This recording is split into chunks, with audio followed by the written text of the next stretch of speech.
Hi there, and welcome. Welcome back to the table. So I've been in the middle of a Descent Legends of the Dark campaign. It is still set up on my table. I'm actually at my kitchen table here.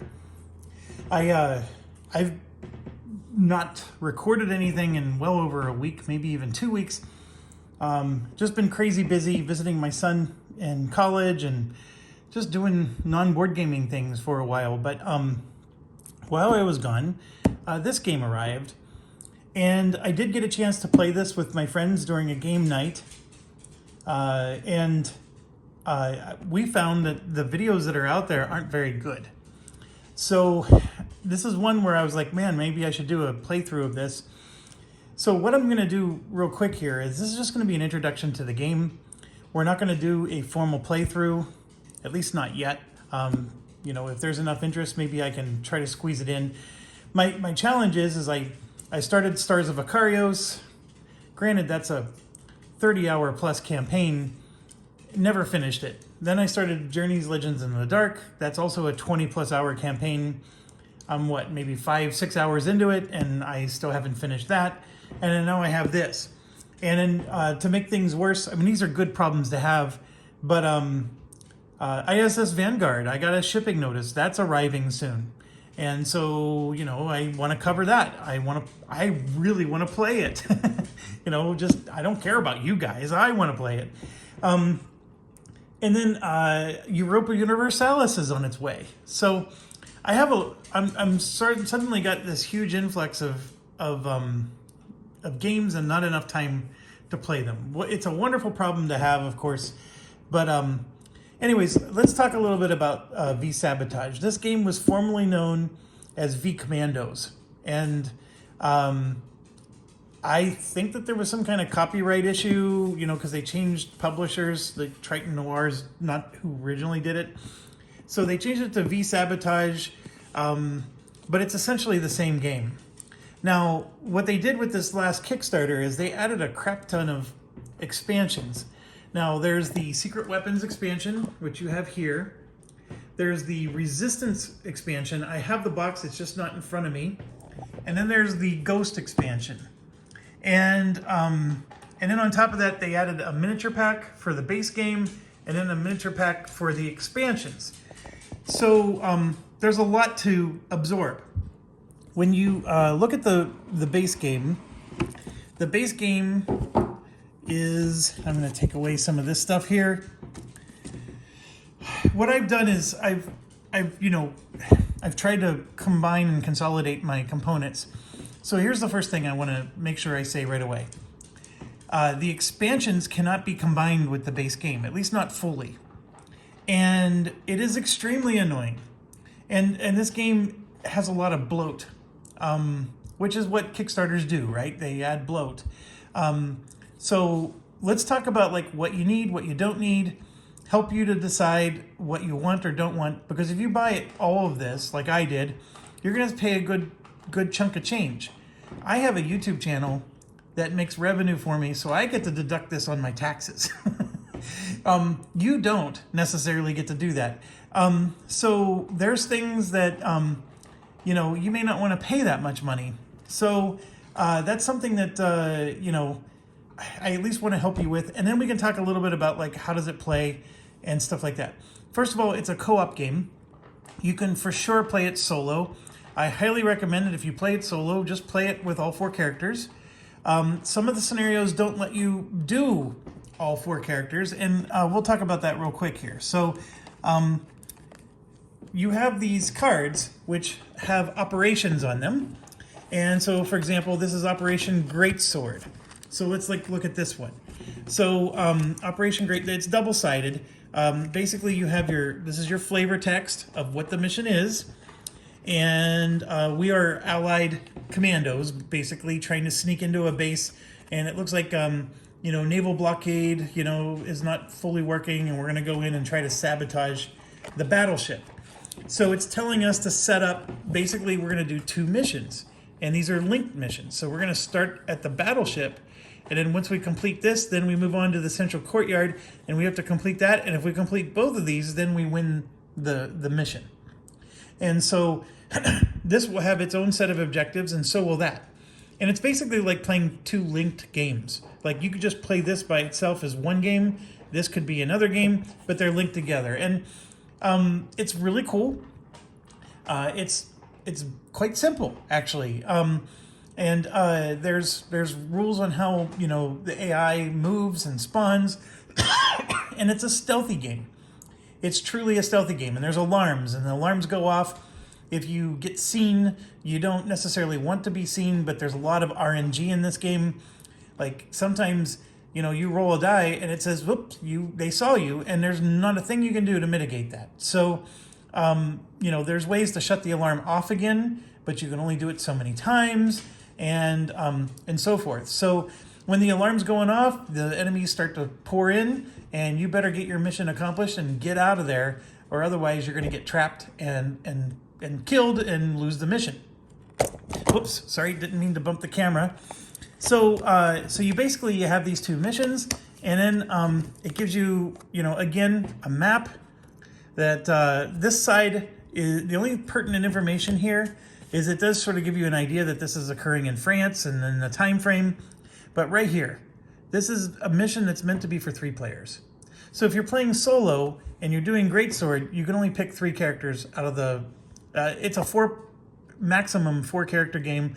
The game comes with 5 overall characters. So in this case, you'd be picking 3 out of the 5 to go on this mission. And there's a sniper, there's a medic, there's an officer, a sapper, which is, you know, basically your heavy grenadier type person, and a scout, which is your truly stealthy person. And then it tries to tell you how long. It'll take about an hour and a half to play the game. This is actually fairly accurate. I really don't think that information is really all that necessary, but I guess if you're with a gaming group and it's like, okay, well, let's pick a mission that, you know, you can use that as a basic guide on, you know, does everybody have another hour and a half to play? Yeah, let's go do another mission, right? So, but this is a 3-player one, and then you can go on and on. Like, you know, here's another one, the Black Tea. And so you can see Black Tea actually has 2 missions that are going on simultaneously. And so half the team goes on this mission, the other half the team goes on that mission. So when we flip this over, you can see that this is again, it's a 3-player mission. But I think this one with the rules,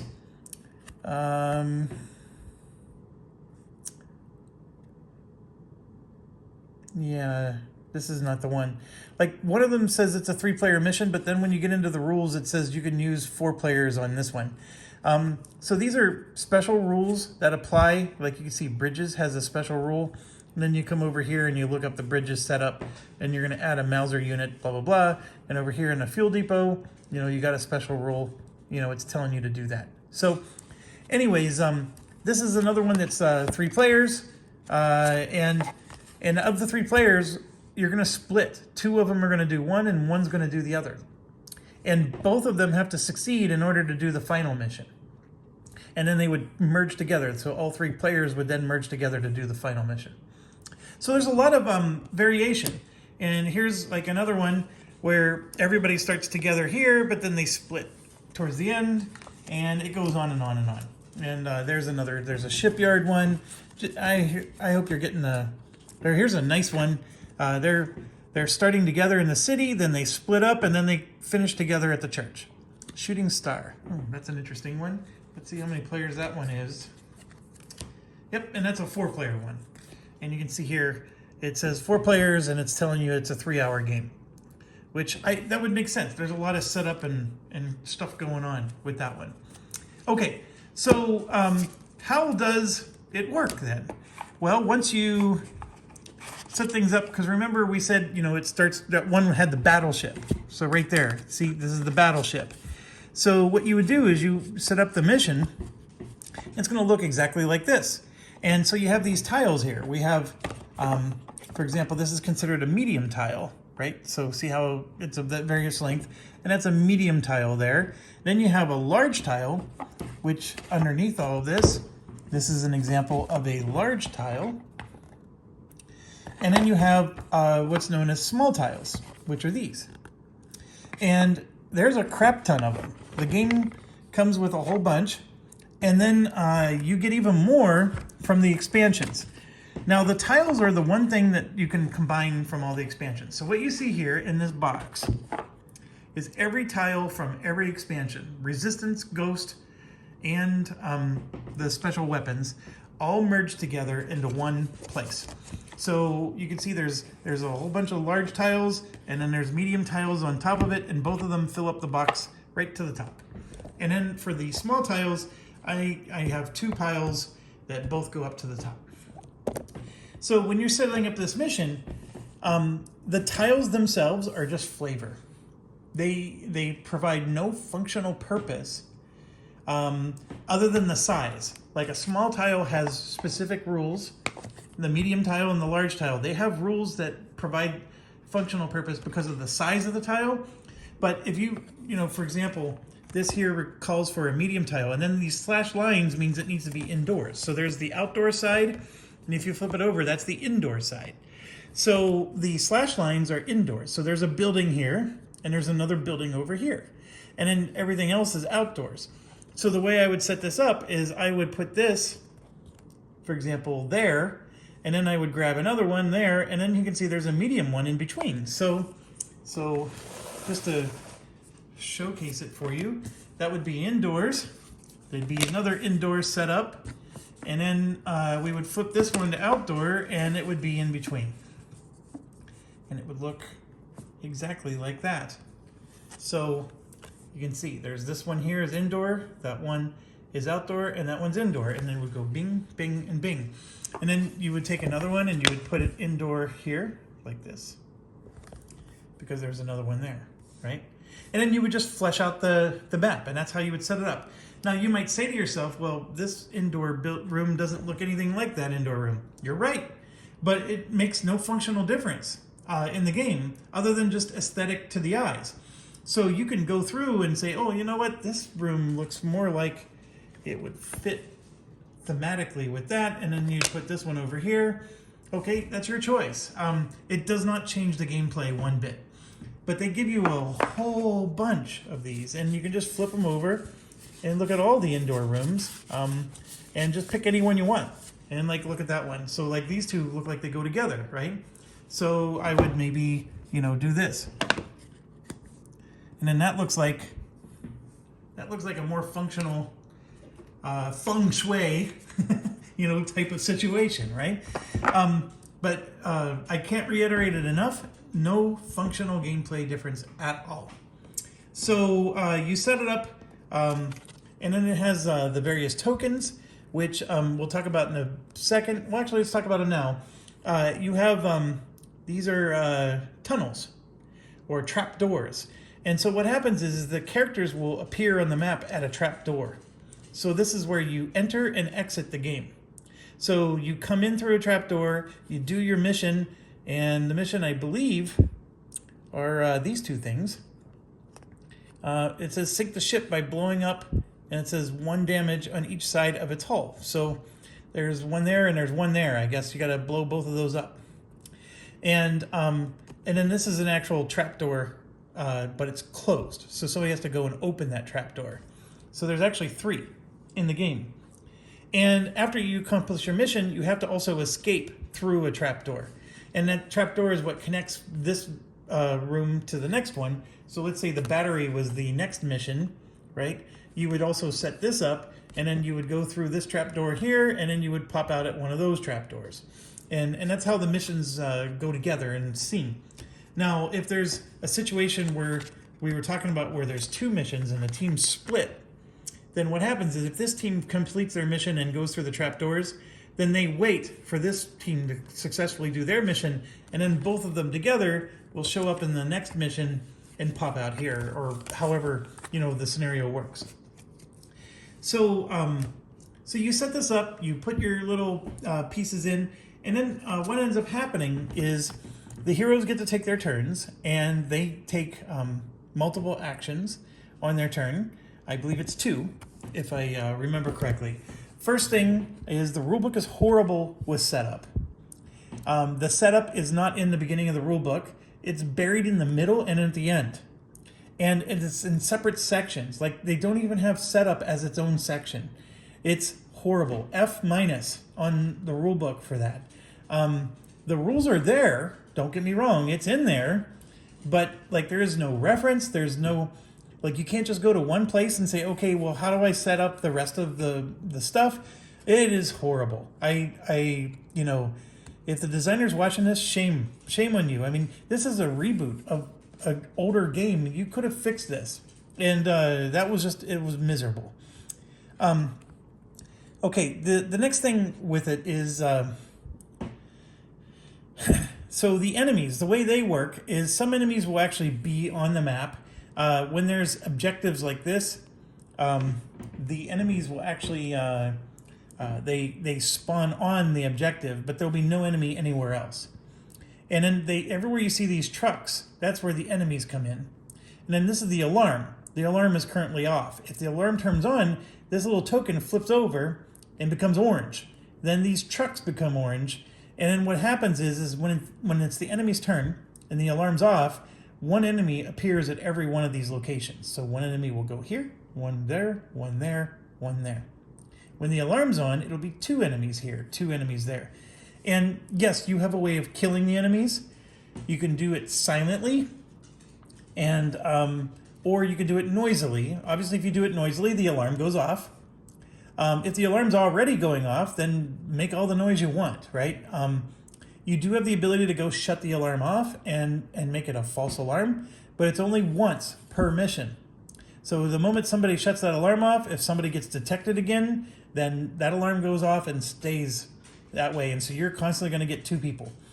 Now, you have ways of barricading these entrances. So you can put a crowbar on, these are doors, by the way, this entryway for the enemies to enter, you can put a crowbar on that, and then the enemies will queue up off the map.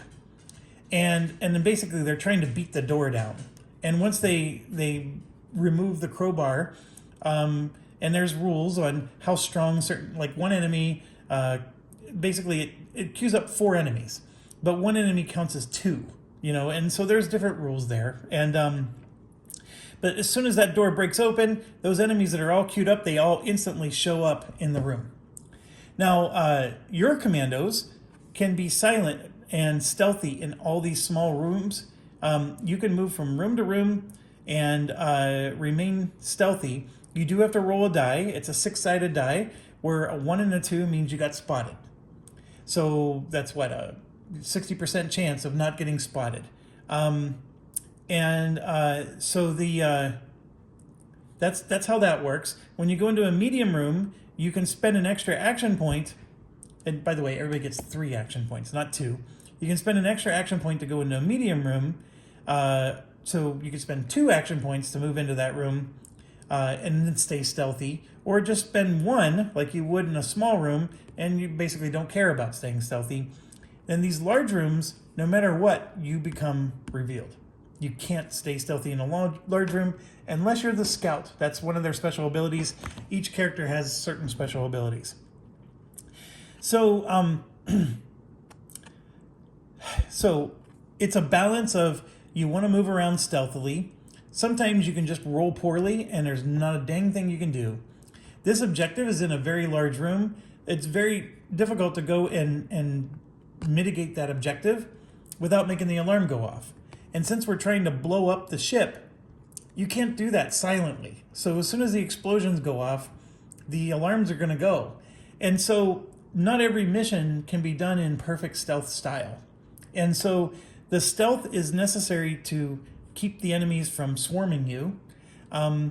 But basically you want to plan your mission where we can do both of these objectives in the same turn, right? So maybe one operative is there and another one is there, and you want to be able to knock those both to go off immediately, and then maybe even have a third person positioned here to shut that alarm off. So as soon as these blow up, the alarm goes off, and then somebody else shuts that alarm off before the enemies even get a chance to take their turn. That's part of the strategy and planning, and of course you're playing solo. You don't have to argue with the other players, and you get to do that entirely on your own. It's great. So one of the things that sorry, my dog is So it is, let me just say, it's a very fun game. There's nothing like this game in the V Commandos form, super fun. I've always had a blast playing this with my friends. The only people who wouldn't enjoy this are just people who don't like co-ops. That's really it. The pandemic thing, like a lot of games copy Pandemic with the explosion or the way things just heat up. The way this works is when that alarm goes off, the enemies swarm in from these sides, and you can get overwhelmed because the room will just get so full of enemies that you just don't have enough action points to escape. And you have to kill the enemies to make room to move through the room, and then the enemies shoot at you too, and they can shoot one space away.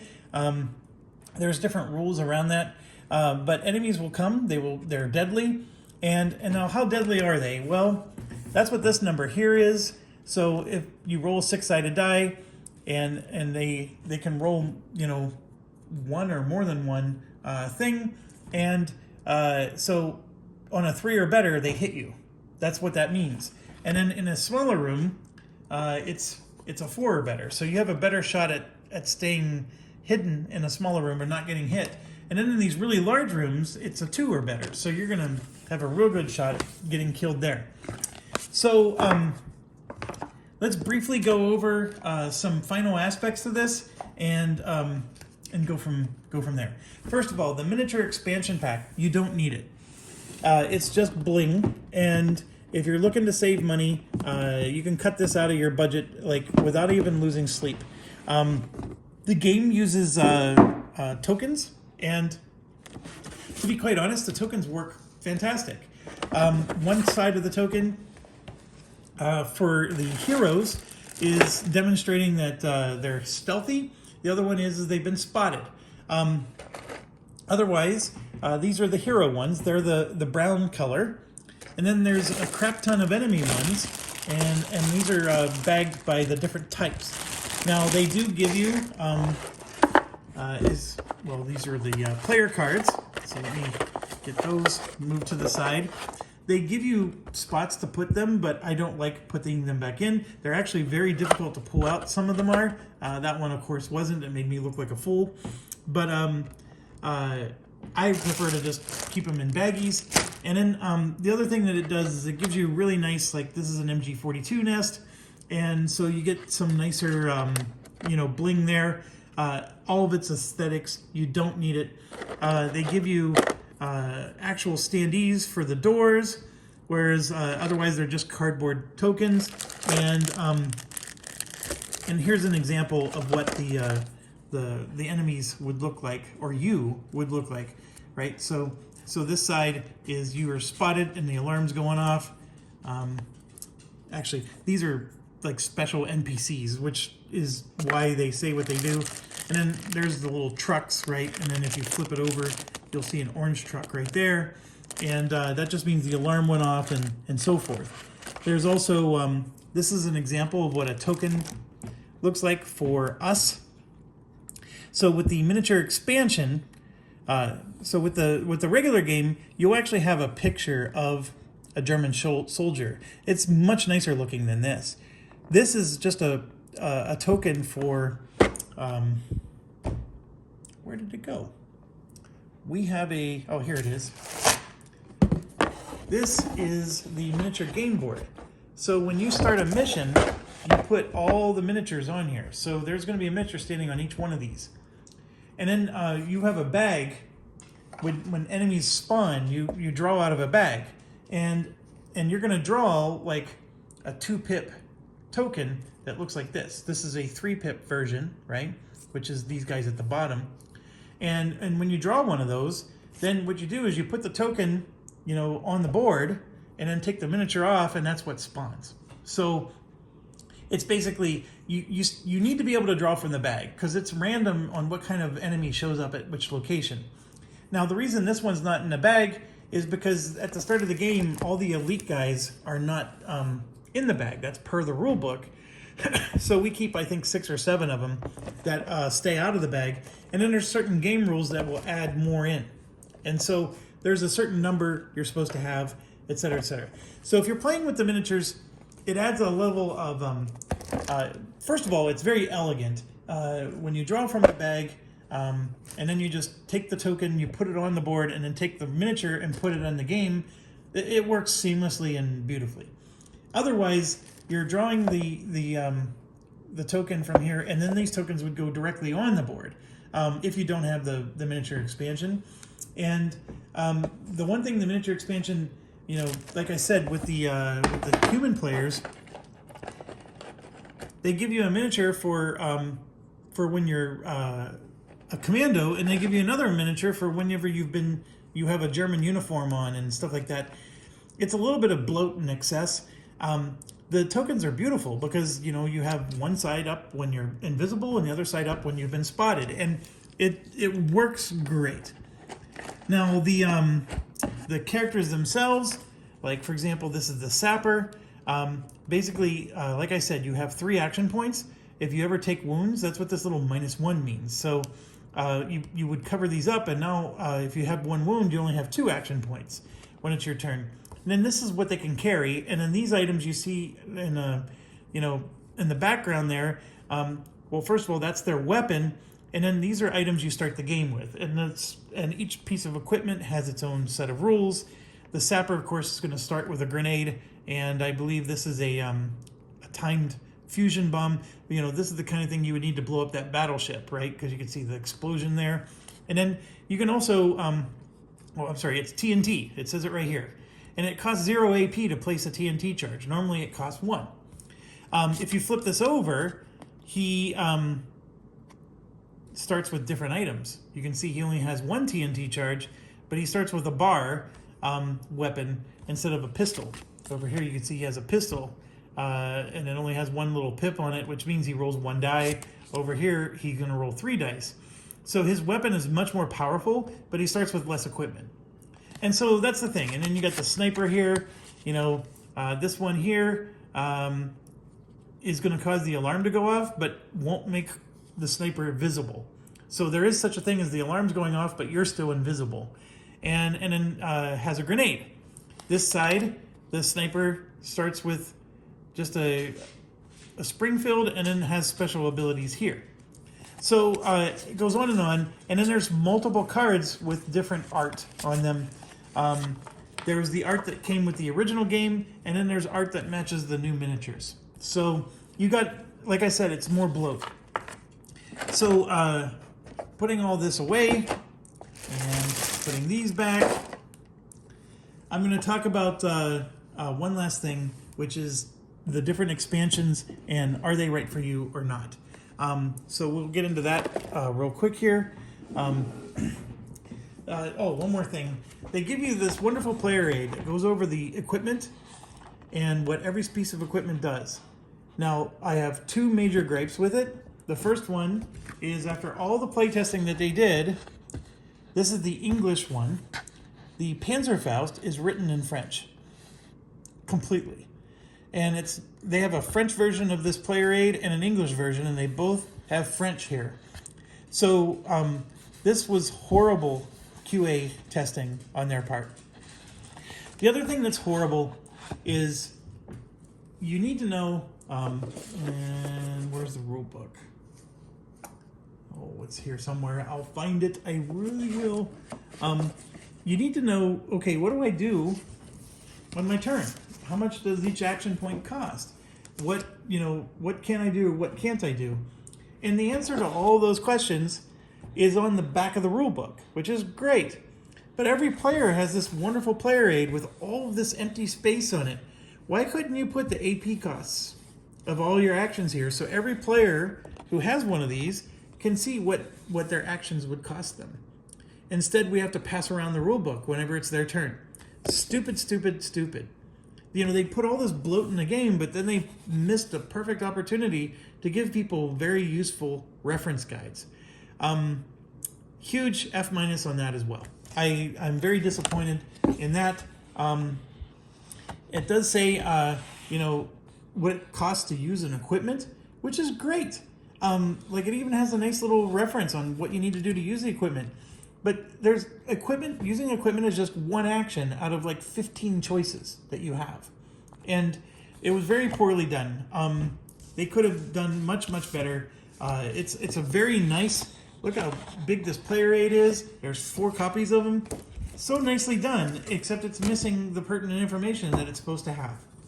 Okay, so with that being said, the miniature pack, not needed, but it's nice. I don't mind having it. I really don't. The people who played with me liked the miniatures. They thought it added more flavor, made you feel like it was more intense than just moving around tokens. There is a miniature expansion there's a miniature pack for the expansions. This is even more obscure. You don't use these unless you're playing the expansion, and you can't mix them with the regular.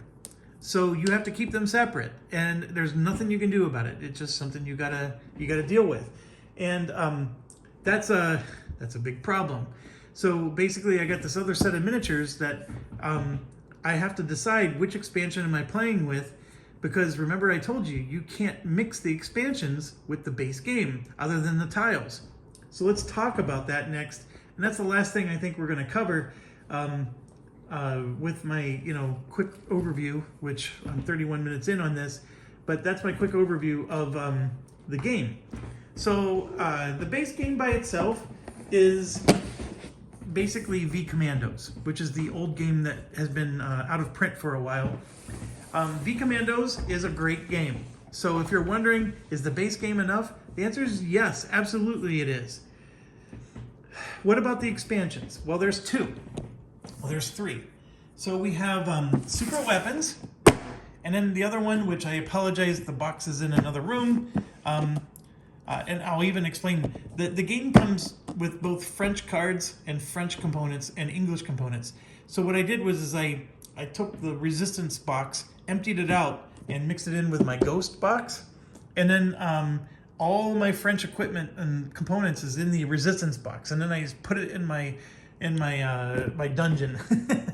So I apologize. I have both here, but they're not in front of you. So secret weapons is something you can add to the base game, and then resistance, which is not seen here, can also be added to the base game, but you can never add both.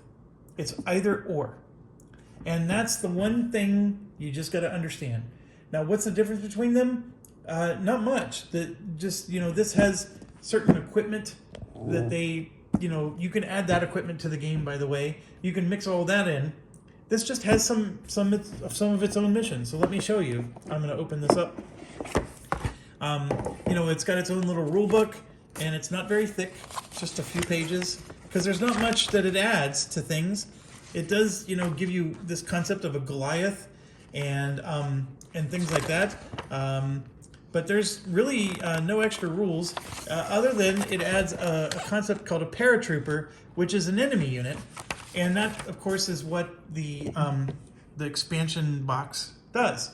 Now, here's a perfect example. Remember, I was telling you that there's tokens. These are the tokens that you would normally use if you don't have the miniatures. You use these tokens. And if you have the miniatures, then you use those.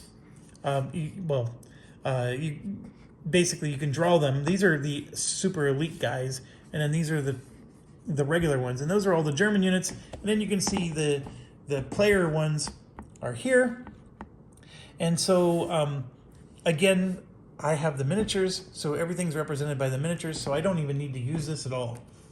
Then it comes with some of its own equipment. So there's some gas here and some poison. I'm assuming that it's equipment we use, or maybe it's poison that the enemy uses. It gives you some more doors and then some more entry tokens. This, of course, is all part of the expansion. And then you can see that's it. It also gives you, these are event cards. So these are event cards that you would use with this expansion, and you cannot mix them. And then it gives you some, like you can see, there's some new allied cards. I haven't even opened this yet. And then it'll have more missions in here. So if I were to take this apart, it would have more missions for us to do. And those missions, of course, would be specific to special operations or secret weapons. And then there's one for the resistance. It's same deal. It's got more tokens. In fact, I have it over here in the ghost box. So with the ghost box, Oh, here's the regular rulebook. I was looking for it. So you can see here, this is the regular rulebook on the back. It tells you the steps of a game turn. These are all the actions you can do, quite a lot of them. And then this is what happens when the enemy takes their turn. And then this is like the rules for how to stay stealthy. Why couldn't this be on the player aid? I mean, this would have been awesome. And this is, by the way, all this is super important information. Every player needs to know these. So that's one thing. So with the, I'm going to talk about Ghost in a second. And then this is the Ghost stuff. So let's move this out of the way. For the resistance, and you can see once again, the rulebook is minor. And again, the resistance comes with some tokens, some more equipment. You can see there's some more equipment, and there's some more trucks and doors. This is just wounds. And then it comes with some more MG42 nests, which we already have. And you can see here there's more German tokens, and then there's more Allied commandos. And once again, you have, oh, it adds the Saboteur. Actually, I think that might be a new type of hero. And then it has some event cards. And once again, like this one here,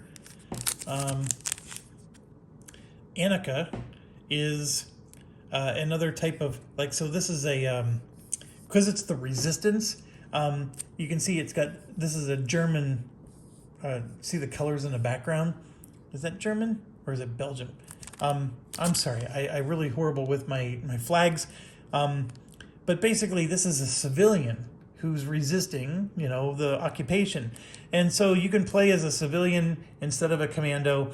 So it does add some flavor to it. Whereas the secret weapons, of course, you're dealing with, you know, V2 rockets, stuff like that.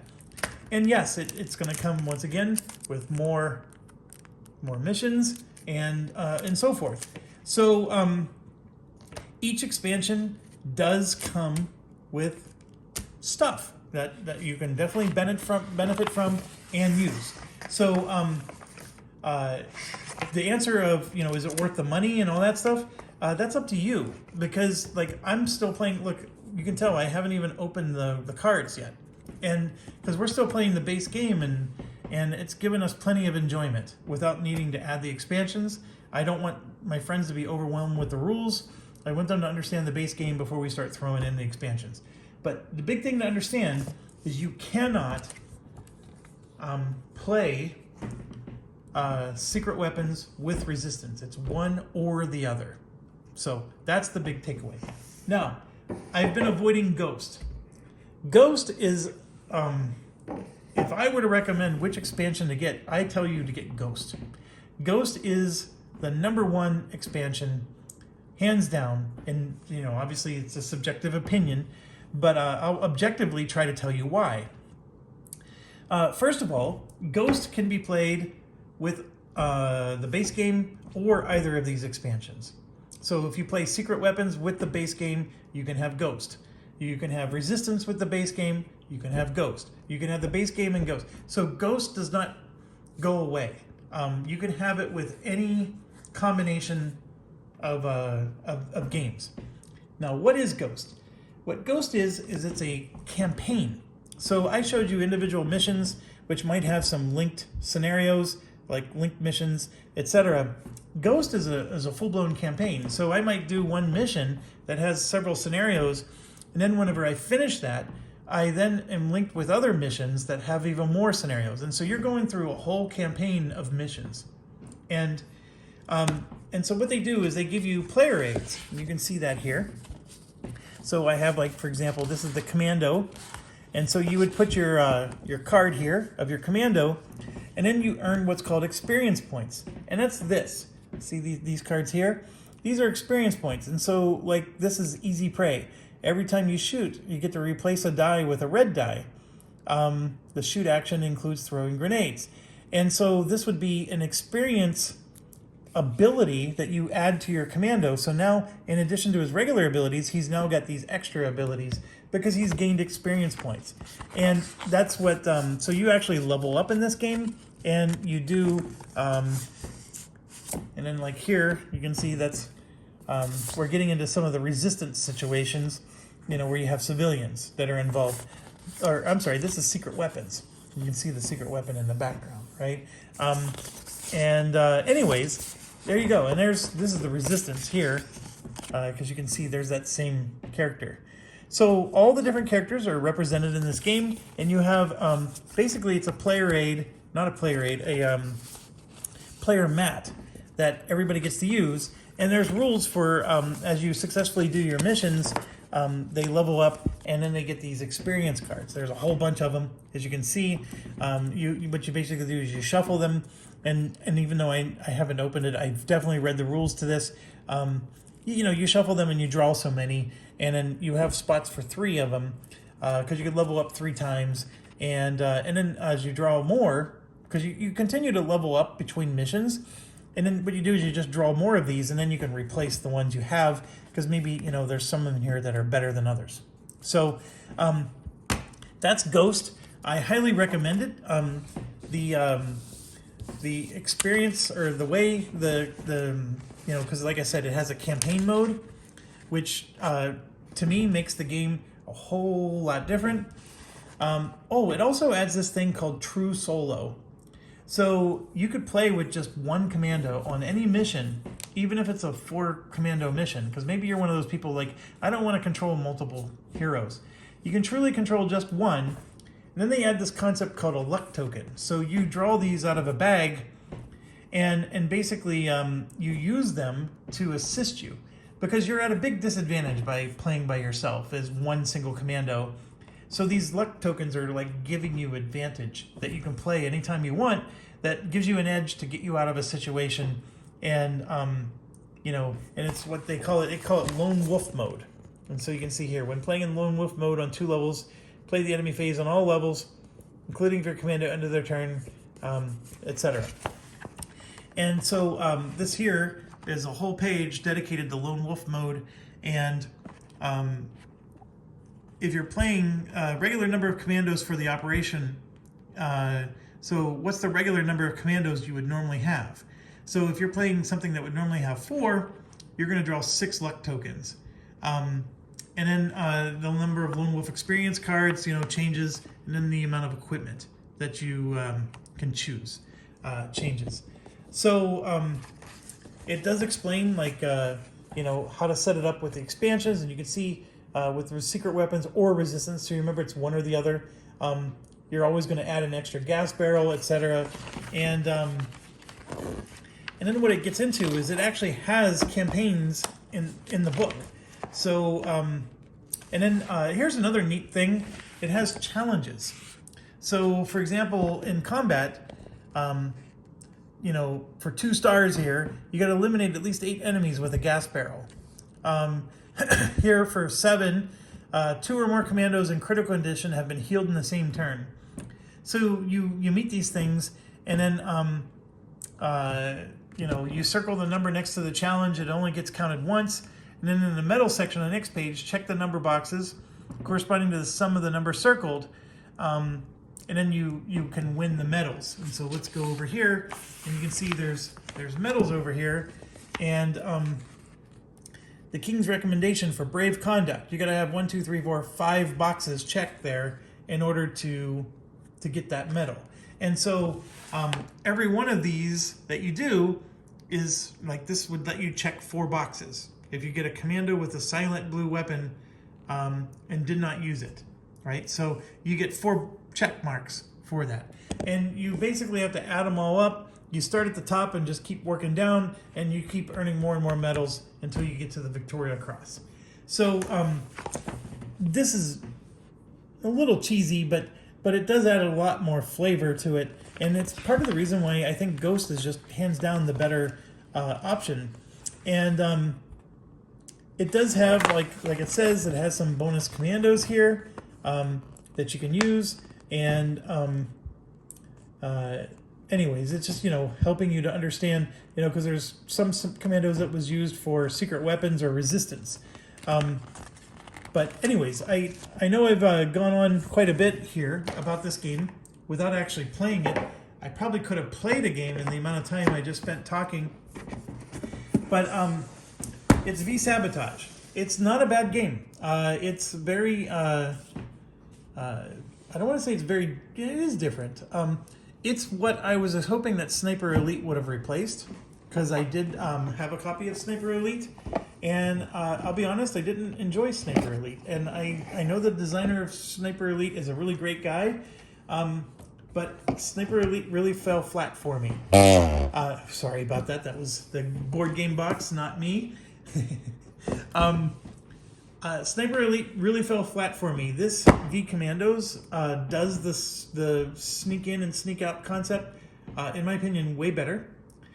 Sniper Elite was more like a Mr. X kind of game. This game is not Mr. X. It's not, one person is writing their location down and everybody else is trying to guess where they are on the map. It's none of that.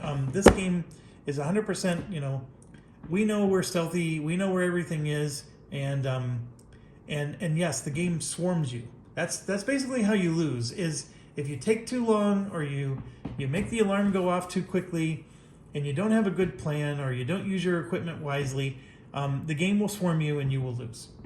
Or it could be god-awful simple. Like, you roll the dice and they never even detect you once. You get your objective, you get out, and the Germans were none the wiser. It could be really imbalanced that way. Like, be like, well, what's so hard about this game? And then you'll play the next scenario or mission, and they'll be like, oh my gosh, that was so intense. And we literally had one mission where we had to split. We were playing 4 players. The players on the bottom side completed their objective without a single hitch. It was easy. And then myself and another player on the other side, I ended up rolling a die, and I rolled a 1, which means I got spotted right away. And it was on the very first turn. And so the alarm's immediately going off, and we had a situation where we had to get our objective and then get out. Well, what ended up happening was my buddy accomplished his objective, because there was 2 objectives on the map. I could not, for the life of me, get mine. And then I eventually got the objective, and he's coming over to help me, because what happened was I got my objective, but I kept getting swarmed with enemies. So I eventually got to the point where the enemies basically shot me, and I'm in critical condition.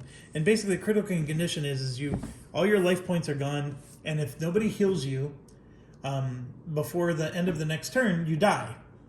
And so he runs all the way across the map, and he heals me and gets me back up. But all I can do is stand back up and shoot the guys, and then I end up getting knocked down again, because then the enemies take their turn, right? Because I wasn't able to move, and then the enemies knocked me back down again. But what ends up happening is my buddy got completely killed, and completely killed. Like, he got critical condition, and then the next turn he died. And in my situation, I was the medic. So for me, it costs 0 AP to administer a first aid kit. Well, when you're in critical condition, when it's your turn, you can take no actions other than the 0 AP actions. And so I was able to heal myself with the medic pack. Kill some enemies. Every time you kill enemies, they drop equipment. Well, they kept dropping first aid kits, so I would pick up a first aid kit. And I kept repeating this over and over. And eventually I slugged my way out of the mission, and I won. And even though my buddy got killed, he can, get another commando for the next, scenario, and we can keep going. Because as a team, we win as long as one of us makes it off the map. And so it was really intense. We thoroughly enjoyed it. It was amazing because there was so many times I was on the rope, and because of my special ability, any other character, if you're critically wounded, you cannot heal yourself because it costs 1 AP to apply a first aid kit.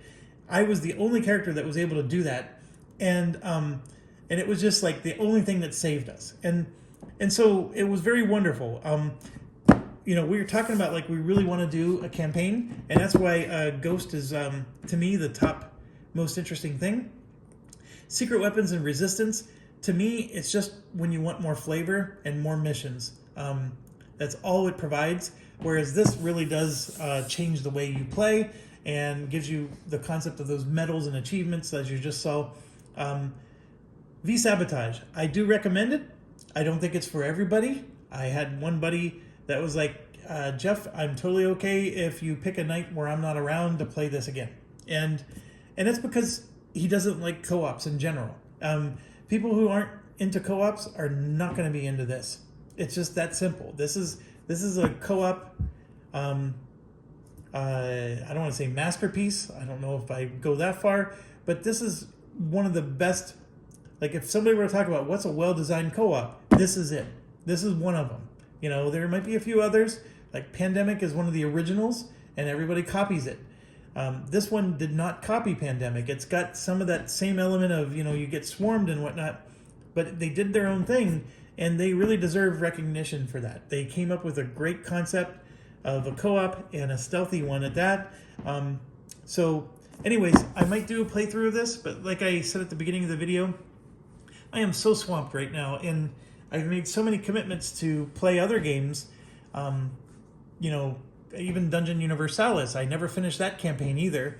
I've been in a really nasty habit of starting games and never finishing them.